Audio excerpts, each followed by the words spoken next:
que agora nós temos um encontro especial, não é? Com os nossos mentores, com os guias da casa, com Jesus, com Maria de Nazaré, com Rita de Cássia, toda essa espiritualidade amiga que nos cerca e nos ampara nesse momento, vibrando pela nossa coragem, pela nossa esperança, pela nossa fraternidade, tudo isso, Senhor, trazido nesse momento para cada um de nós, para que sejamos cartas vivas do teu Evangelho. Obrigada, Jesus, por esse momento e pedimos, Senhor, que as falanges abençoadas, protetoras desta casa, possam nos permitir, nesse momento, em seu nome, em nome de toda a espiritualidade aqui presente, mas, sobretudo, em nome de Deus, que possamos iniciar a nossa reunião. Pedindo ainda, Senhor, o envolvimento de amor e de luz para o nosso companheiro Luiz, que vai trazer a palavra da manhã de hoje. Que Deus o abençoe e nos abençoe, Luiz. Bom dia a todos. Estão vendo bem? Bom, que a paz de Jesus... Bota mais aqui no meio. Não, do lado. Sim? Tá bom. Que a paz de Jesus esteja presente, que nos ajude a compreender o tema de hoje que está sendo trazido pela casa. Bota mais para o lado. Ela pediu para botar mais pelo centro. Olha lá quando é que ela está botando. Pelo um pouquinho do lado, para baixo. Aí. Eu posso falar isso com ele, né? Foi meu aluno. Vocês acreditam? Não podia deixar de dizer. Foi quem me alfabetizou. Está lendo direitinho, viu? Mas interessante que a palestra, normalmente os estudos da manhã, ela não tem preparo, né? Os estudos da noite têm preparo. Mas não poderia ter um preparo melhor para o tema de hoje do que a Silene trouxe. Impressionante. Ela preparou o estudo. O tema do estudo de hoje é o merecimento maior. Ao longo do nosso estudo, vocês vão ver que Silene, de uma maneira assim maravilhosa, ela preparou esse estudo, quando ela traz todo o envolvimento da casa e o que nós podemos fazer pela casa, como nós vamos ver, com um esforço a mais, aquele esforcinho a mais, que é o merecimento maior. Isso nós vamos ver ao longo do estudo de hoje que a gente trouxe. Mas eu queria, assim, começar o estudo do merecimento maior falando um pouquinho da parte científica, falar um pouquinho de ciência, porque nós, seres humanos, quando a gente fala do desenvolvimento do ser humano, nós somos seres biológicos, somos seres pensantes e somos seres materiais. Então, essa compreensão do que nós somos, essa matéria que nós somos, nós evoluímos. Esse processo de evolução se dá também no plano material, se dá também como espírito. Tudo caminha junto. É aquele caminhar junto. Então, quando a gente fala de evolução, nós estamos falando de evolução do ser material e do ser espiritual. Não dá para separar as duas coisas. Não dá para separar a ciência da filosofia. Emmanuel já trazia, Emmanuel, que é o mentor de Chico Xavier, ele traz no livro O Consolador o famoso triângulo de Emmanuel, que ele fala assim: a base do triângulo está a filosofia, que é a doutrina espírita, e está no outra vértice da base está a ciência. A ciência vazia é crua, ela não tem a doutrina, ela vai explicar fenômenos. A filosofia, só a filosofia, não tem a comprovação da ciência. Cria-se dúvida, será? Então, as duas juntas têm a comprovação e elas fazem a religação, ela religa com Deus. Essa base toda, esse arcabouço, é a fé raciocinada que nós temos no Espiritismo. Por que eu estou falando isso? Porque para a gente entender o processo evolutivo do ser humano. Então, quando a gente pensa em fazer um esforço a mais, quando nós pensamos em trabalhar na caridade, não estamos só fazendo um trabalho de caridade para os outros, nós estamos trazendo um trabalho de caridade para nós, para o nosso processo evolutivo.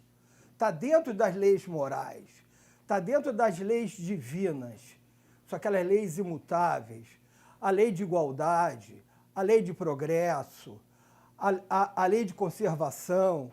Então, todas essas leis, elas são voltadas para o ser humano para fazer o seu processo dentro desse palco que nós estamos aqui, é o palco terrestre, onde esse palco que nós estamos vivendo é o palco que nós fazemos as ações para poder se desenvolver e evoluir. No plano para onde nós vamos após o desencarne, nós continuamos aprendendo, continuamos estudando, continuamos se desenvolvendo. Mas a aplicação daquilo que aprendemos está aqui, está nesse palco. Esse palco é da aplicação, do desenvolvimento. E aqui nós temos a capacidade de ir um pouquinho além ou não ir muito além. Está dentro do livre-arbítrio que nós temos. Por isso que quando puxo a ciência, eu puxo a ciência para dizer assim, olha, nós somos os seres materiais. No processo evolutivo, nós vamos cada vez ficando mais leve, menos ligado à matéria. Vamos dar menos valores àquelas coisas da matéria e vamos evoluindo. E quando a gente dá menos valores às coisas da matéria, nós vamos ficando mais leves. Leve no sentido espiritual. E quando ficar mais leve no sentido espiritual, quer dizer, menos denso, menos preso às coisas da matéria, tende-se a evoluir, tende-se a ir para a sutileza do espírito. Tanto que na escala espírita eles falam assim, nós estamos hoje, como os espíritos, muito mais ligados às coisas da matéria que às coisas espirituais. Os espíritos melhores, os bons espíritos, já estão ligados às coisas espirituais mais que às coisas da matéria. E os espíritos perfeitos não são mais atingidos, são os espíritos puros, não são mais atingidos pelas coisas da matéria. Para eles não existe mais egoísmo, inveja, orgulho, mágoa, porque são espíritos que não estão mais ligados a isso. Então, no processo evolutivo, a gente vai se desprendendo a isso. Por que nós estamos falando isso? Voltamos para o tema. Merecimento maior. Quanto mais a gente vai fazendo coisas que nos dá o merecimento, o que é merecimento? Algo que eu fiz que vai me dar uma retribuição. Se eu faço algo a mais, o merecimento vai ser maior. É mais ou menos assim que o texto vai explicar. Então, nós vamos entrar no texto do livro Justiça Divina, que é o livro que é o tema de hoje.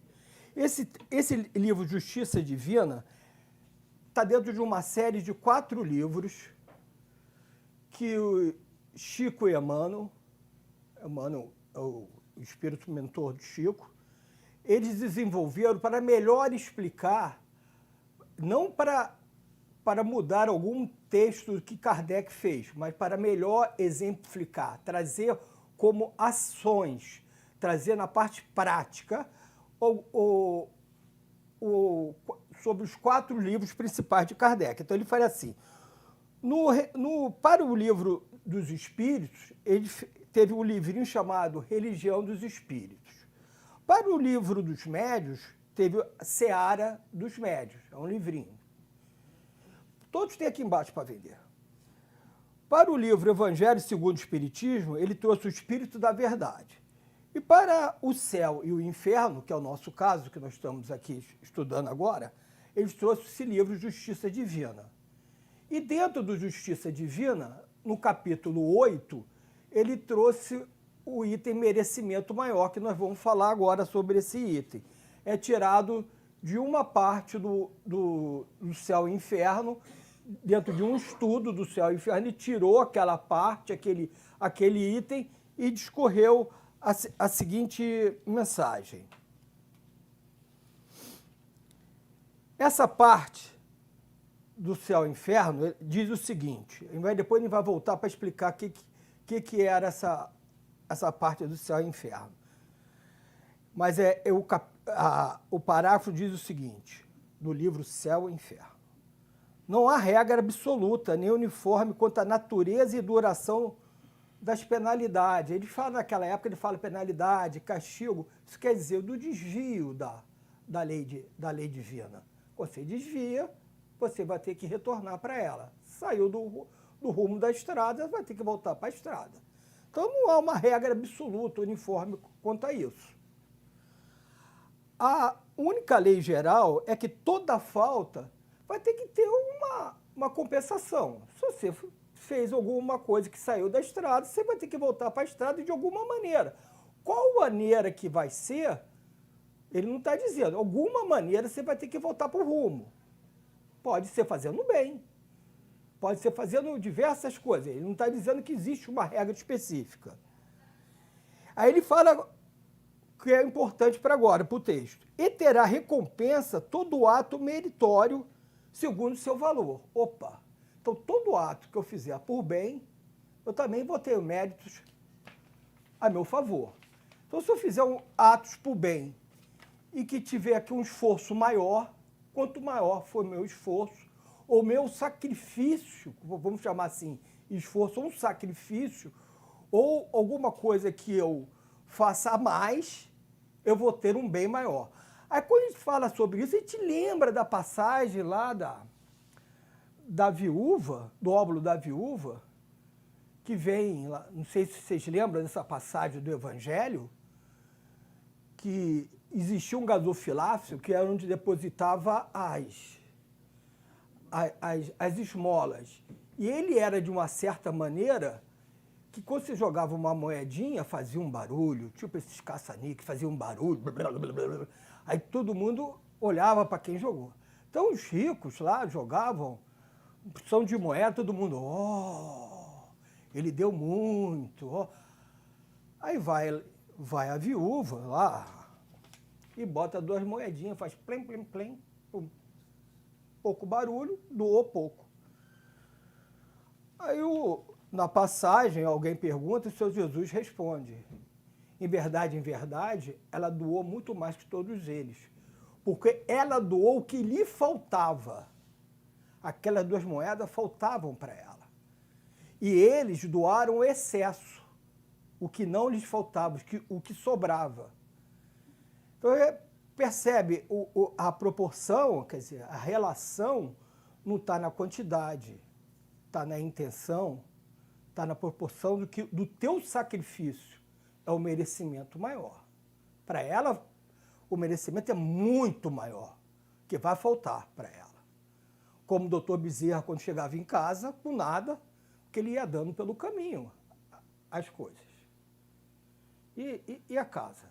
Não tinha, porque ajudava um, ajudava outro, tirava o relógio, dava para um, e assim é a vida desse grande espírito. Aí nós vamos entender o que é merecimento maior, o que é o esforço a mais. E vem o texto.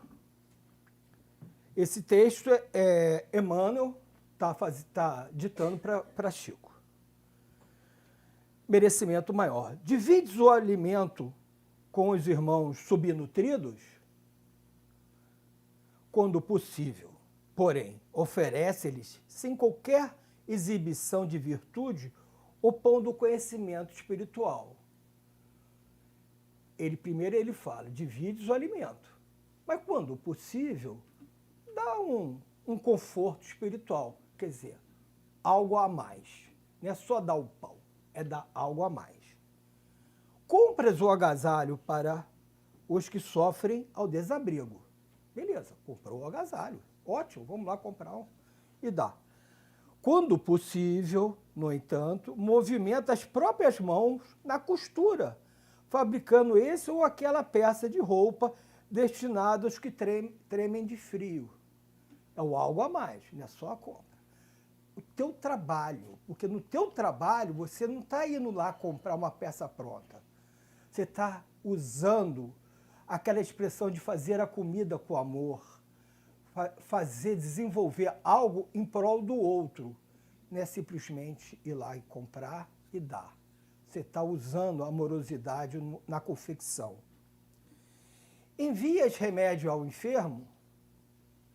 Quando possível, contudo, estende-lhe algumas palavras de encorajamento e esperança. É só dar, né? Falar no ouvidinho.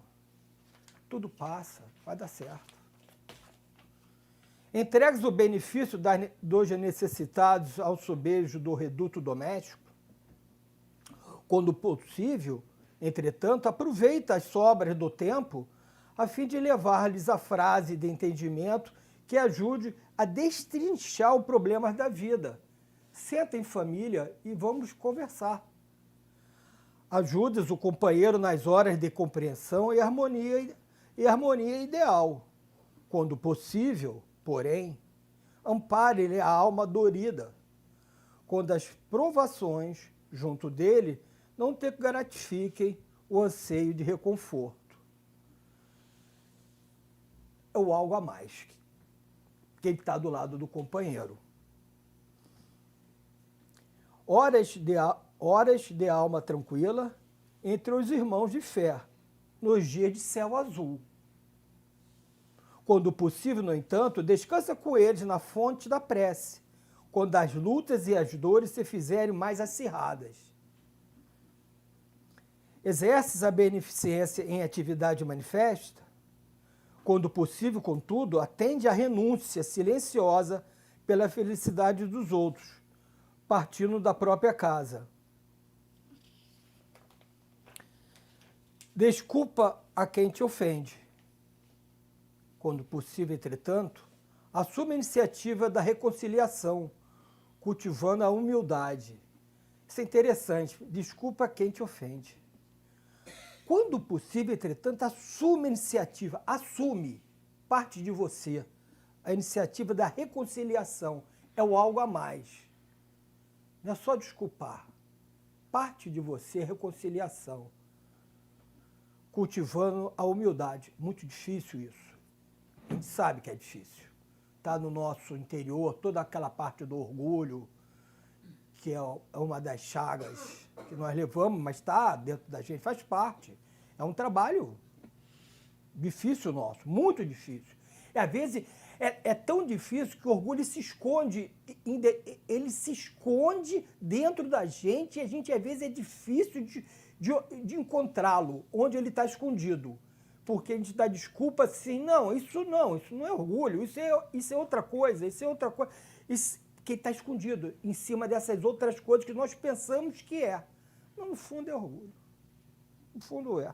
Aí você fala assim, assume, eu não vou assumir reconciliação, que a culpa é dele, que isso? Aí então, é o orgulho escondido, você sempre tem desculpa por alguma coisa. Imagine se o Senhor Jesus tivesse desculpa por alguma coisa, lá quando ele fala, Pai, perdoa eles, não sabe o que fazem. Espírito puro, não tem orgulho. Está na escala, nós vamos chegar lá. Não tenha medo, nós vamos chegar lá. Faz parte, todos nós vamos chegar lá. Todos. Todo bem qualquer que ele seja, é bênção, creditada a favor de quem o pratica. Beleza. Da migalha à fortuna, ofertadas por amor. A todas uma escala de alegria e luz. Contudo, todo bem praticado com sacrifício, aqui ele usa esse termo sacrifício, porque é talvez uma linguagem mais antiga, tem um merecimento maior. Poderia usar esforço. Tem um merecimento maior.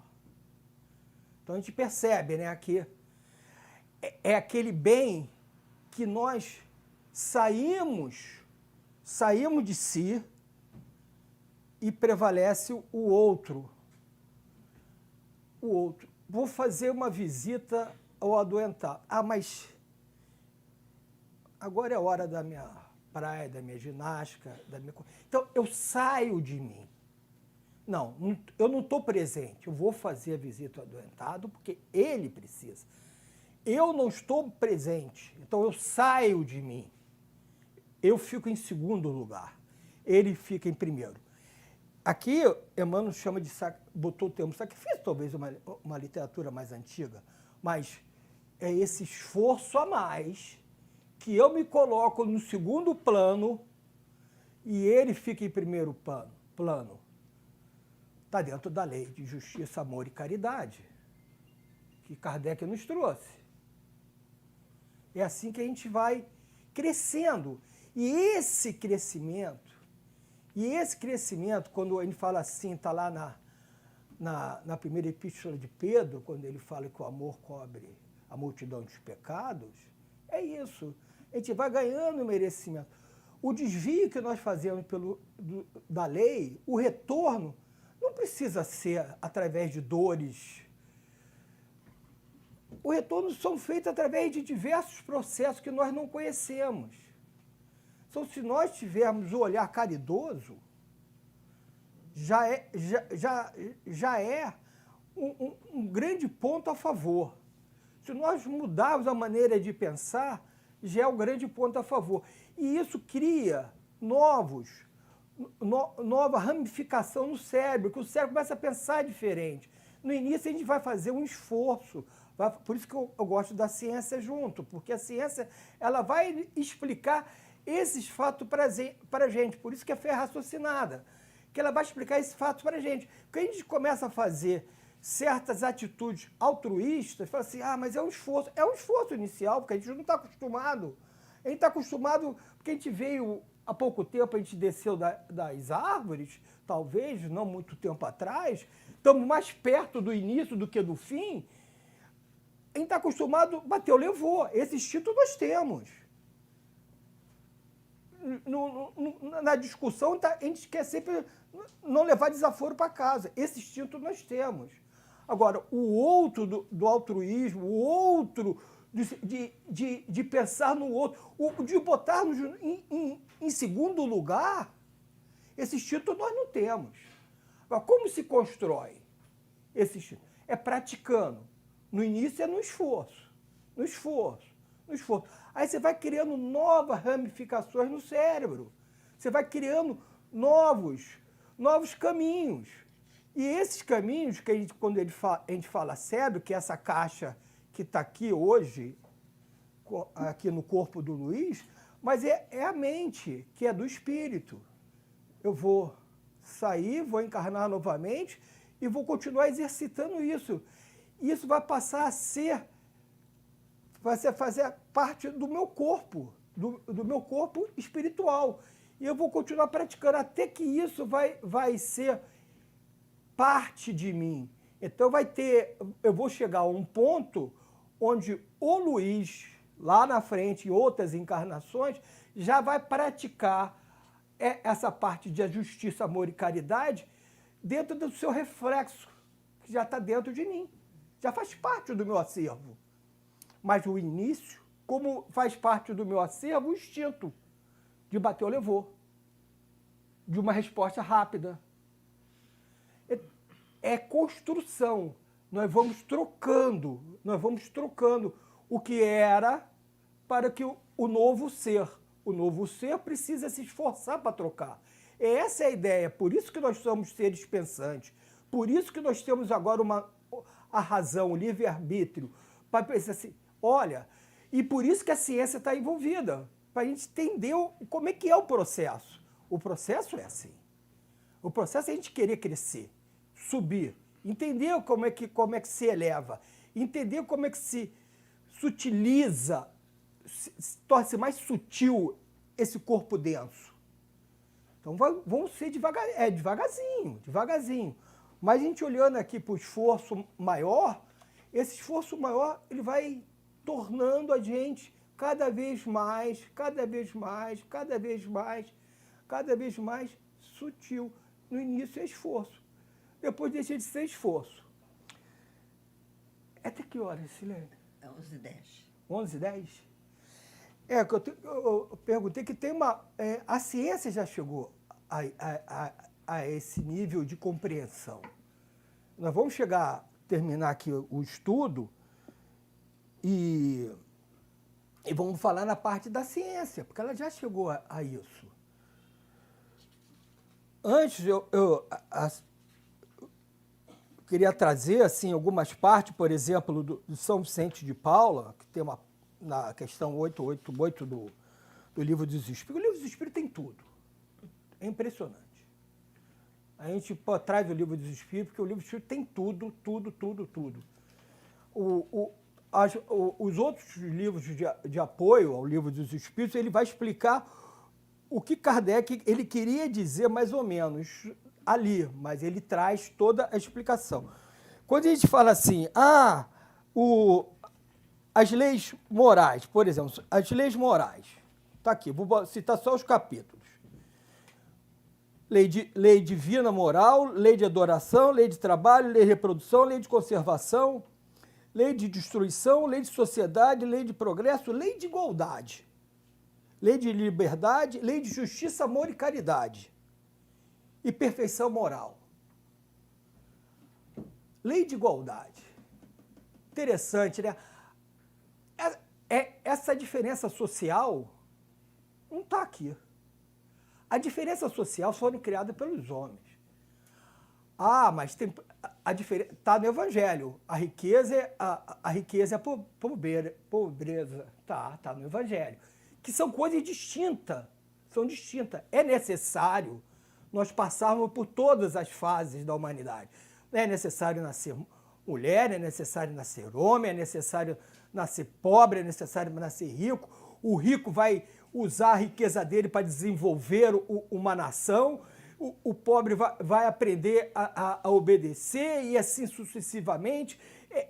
É a sociedade em si evoluindo. O rico vai aprender a olhar para o pobre e vai dar a mão. Essa é uma sociedade que vai crescer junto. Mas as misérias sociais não foram criadas por Deus. Isso é criado pelo homem. E o homem vai ter que ter esse olhar para descriar isso, para resolver esse problema. Como ele resolve esse problema? Quando ele tiver a capacidade de entender a lei de justiça, amor e caridade. Aí está no esforço aqui do que nós lemos, do merecimento maior. Na dulcificação do olhar. É quando ele começa a olhar para a rua e os outros não são mais invisíveis. Eles são pessoas criadas por Deus, então eles são irmãos, são criaturas. Não é torná-los ricos, é torná-los seres humanos, de alguma forma, sem julgamento. Ele está na rua porque quer. Não. É torná-los dentro de uma sociedade, de alguma forma. Eu sou incapaz de dar fórmula, mas uma sociedade se faz assim, a gente mudando as regras, mudando os olhares para poder a sociedade se levantar. E se a gente é pequenininho demais para isso, o Rita, uma das coisas que o Rita faz, que eu trabalhei muitos anos, é as quentinhas. Ali é um aprendizado absurdo. E eu só vim perceber, depois de 5 anos nas quentinhas, que todo aquele trabalho que era feito à noite não era para eles, era para mim. Eles não iam morrer de fome se eu não fosse trabalhar. Mas existia algo ali que eu precisava ir para aprender. O aprendizado que eu tive nesse período foi muito grande. A maneira de julgar os assistidos, como nós falamos, a maneira de, quando a gente dá a comida e conversa, a maneira de olhar é muda completamente a visão pela vida. Aí que eu falo esse termo, dulcificar o olhar. A gente vai dulcificando o olhar pela sociedade. Hoje não passa mais uma pessoa que eu não consigo olhar para ela. E é interessante isso, porque a lei do amor é uma lei de atração, né? Atração. Ela começa lá nos minerais. Atração. A rocha, mineral, atração. Ela começa lá. E nós, seres humanos, a lei do amor prevalece. Quando você passa a ter essa sintonia de olhar e ter o prazer de atender e querer atender, se vira um imã. Eu garanto que isso acontece. Aparece sempre uma pessoa sinceramente pedindo. É um telefone que bate pedindo um conselho, que parte de você está necessitado em atender alguém. E essa parte que está necessitada de atender alguém, que urge dentro de você isso. Porque você mudou. Aí você passa a atrair as pessoas que estão realmente necessitadas. Aí teu olhar bate, tua visão bate. Você vai sensibilizando o teu corpo todo. Parece que o teu ouvido está chamando. Opa! Aí você olha para ali, tem um necessitado. Não precisa mais das pessoas ficarem pedindo alguma coisa. Porque o verdadeiro, como também está aqui no Evangelho segundo o Espiritismo, o verdadeiro necessitado, aquele necessitado, às vezes ele nem pede. Nem pede pela... o ser humano, com a humildade, com a dor de pedir, com a vergonha de pedir. Mas quando nós temos esse olhar, esse sentimento, a gente acha ele. Tem outra passagem do Evangelho que tem as dores ocultas, que são uma das passagens que quando eu leio, eu choro, que a viúva, ela leva a filha e ela desce da carruagem e vai atender as famílias, uma família necessitada. Ela não se identifica, ela sobe lá numa casa bem pobre, atende a mãe e as crianças que estão passando fome porque o pai que dá dinheiro está hospitalizado. São dores ocultas, ninguém sabe o que ela está fazendo. As dores ocultas são aquelas dores que só quem tem o olho, a sensibilidade, pode perceber no outro. E quando você começa a exercitar isso, você olha no olhar da pessoa e fala assim, você não está bem, não. Você está com algum problema. Posso te ajudar? Aí você já inverteu a situação, porque nem ele te pedindo, é você percebendo. Aí você dá o primeiro passo. Posso te ajudar? Aí o contexto já mudou. Você já mudou a estrutura. E normalmente esse eu posso te ajudar não é monetário. A pessoa fala, estou mal porque aconteceu comigo, estou trabalhando com o pé quebrado e o supermercado nem me dispensou. Aí você conversa alguma coisa. Aí isso passou no dia da mulher, 8 de março. Eu falei, mas se fosse homem, estaria em casa chorando. Mas porque você é mulher, está aqui forte, vibrando, ainda vai chegar em casa, vai cuidar da família, vai cuidar do filho. Aí você tenta estimular, puxar dela aquilo que ela tem, a força, algo assim nisso, que traz para ela algo que ela consiga passar por aquele final de dia e ir para casa pensando em alguma coisa. Normalmente é isso, a gente perceber, e essa ajuda do falar traz um bem maior. Isso faz bem para todo mundo. E finalizando, aqui eu não posso deixar de trazer isso, porque hoje em dia já se fala da oxitocina, né? Mas já há muito tempo já tem estudos sobre ela. Lá no Rio Grande do Sul, o neurocientista, ele é reconhecido fora do Brasil, ele fala desse hormônio. O hormônio são que corre dentro do sangue, nós temos diversos tipos de hormônio que corre dentro do nosso sangue para diversas funções. Mas uma delas está em moda agora, a oxitocina, é o tal hormônio da felicidade, do amor. Uns falam que é a molécula do amor, a molécula da felicidade. E esse Paul Zak, que escreveu o livro A Moral da Molécula, é brasileiro ele, é pós-doutor de neurociência por Harvard, ele fez um estudo com diversas situações. E ele pegava, por exemplo, dinheiro. E cada um, ele pegava a parte monetária e fazia que cada um doasse alguma coisa.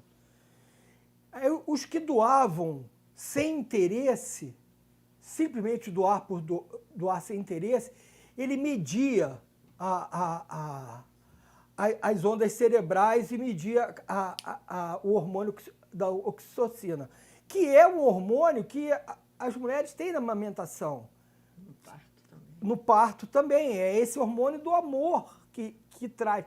Ele viu os índices altos e aqueles que davam por interesse, ele viu os índices baixos. Então, ele foi descobrindo que esses hormônios, que são hormônios mensageiros, como é importante nesse trabalho. Aí ele vai fazendo várias experiências com as pessoas na rua, e as pessoas que, quando vão fazendo um bem, sem importar a quem e sem interesse, elas explodem de oxitocina. É uma coisa impressionante. E aí ele escreve esse livro,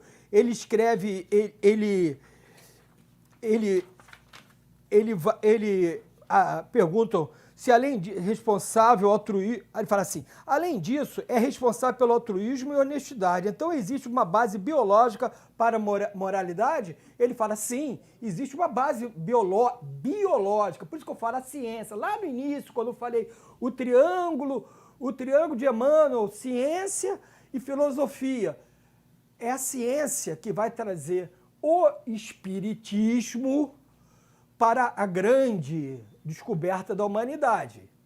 Porque estamos chegando. Através dessa coisa, a molécula responde. Então ele fala assim, é a base biológica da moralidade. Ele fala no seu livro, ele é conhecido como Doutor Amor. E aí ele tem todo um trabalho que vale a pena a gente ver. E para terminar, vou contar uma historinha aqui do livro Depois da Travessia, de autores diversos, de um espírito que fez a travessia, desencarnou. Ele fala assim, meus bons amigos, venho registrar que tenho recebido desde instante que tive a aventura de voltar a esta casa de paz e concórdia. Ele foi o desencarne dele. Sinto grande melhor. Ele fez o desencarne e está dando depoimento dentro de uma sessão mediúnica. Então ele está falando na sessão mediúnica. Voltar a essa casa de paz e concórdia da sessão. Sinto grande melhora. A sede não me devora mais. As energias espirituais vêm fazendo bem. Tenho tido mais serenidade para julgar os meus próprios erros do passado. O que já é conquistar muito na minha situação de espírito infeliz. agora que é o importante. Agora venho fazendo a penosa recapitulação de todas as oportunidades perdidas. Aí eu paro, só para a gente lembrar, apesar de... Já passou. Né? Só paro para lembrar. Esse é o palco. Esse é o palco. Não vamos passar por isso. De ter que pensar nas oportunidades perdidas pela minha própria imprevidência. Graças a Deus que eu posso fazer isso hoje com mais calma. É pensar sobre isso. A fim de analisar os rigores do meu futuro. Abençoo o instante em que regressei a esta porta e espero que não me esqueça nas orações. Muito obrigado. Deixo-lhe aqui suas lágrimas de gratidão, o amigo sofredor Abel Machado. Então é isso que eu tinha que trazer por hoje. É um bom tema, um bom alerta, mas todos nós podemos fazer aquele esforcinho maior. E está nas nossas mãos. Que assim seja, graças a Deus. Obrigada, obrigada. Obrigada, Luiz.